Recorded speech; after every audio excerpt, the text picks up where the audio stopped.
Telugu Titan versus తమిళ Thalaivas. Telugu Titans వచ్చి last 3 మ్యాచ్లు ఓడిపోయారు, మనందరికీ తెలిసిందే. అలానే తమిళ తలవాస్ వచ్చేసి లాస్ట్ 2 మ్యాచ్లు గెలిచారు. దీంతో హ్యాట్రిక్ చేసి టేబుల్ టాపర్స్ అవ్వాలని ఈ మ్యాచ్కి వచ్చారు. ఈ మ్యాచ్ వచ్చేసి తెలుగు టైటన్స్ ఫస్ట్ నుంచి డామినేట్ చేసుకుంటూ వచ్చారు.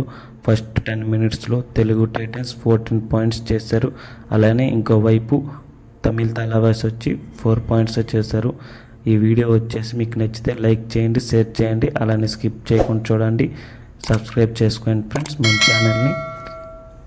మెయిన్లీ ఈ మ్యాచ్లో వచ్చేసి అర్జున్ దేశ్వాల్ని అవుట్ ఆఫ్ ద కోర్ట్ ఉంచారు. మెయిన్ తెలుగు టైటన్స్ టార్గెట్ చేశారు అర్జున్ దేశ్వాల్ని అవుట్ ఆఫ్ ద కోర్ట్ ఉంచారు హాఫ్ టైంలో.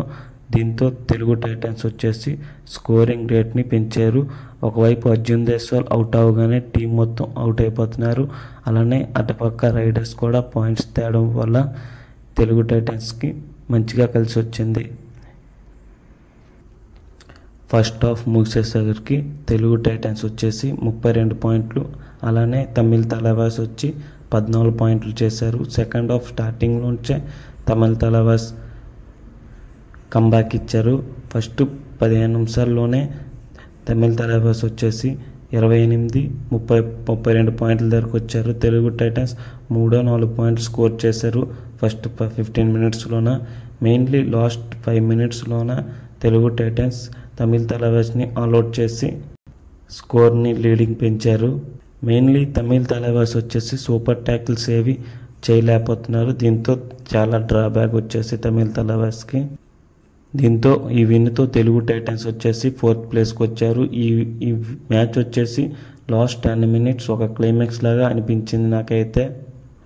అలానే ఇది వచ్చేసి అర్జున్ దేశ్వాల్కి ఫస్ట్ సూపర్ 10 మిస్ అవ్వడం ఈ సీజన్లో. ఇప్పటి వరకు అన్ని మ్యాచ్ల్లో అర్జున్ దేశ్వాల్ వచ్చేసి సూపర్ 10 చేశాడు. ఈ మ్యాచ్లో వచ్చేసి అర్జున్ దేశ్వాల్ 7 పాయింట్ చేశాడు.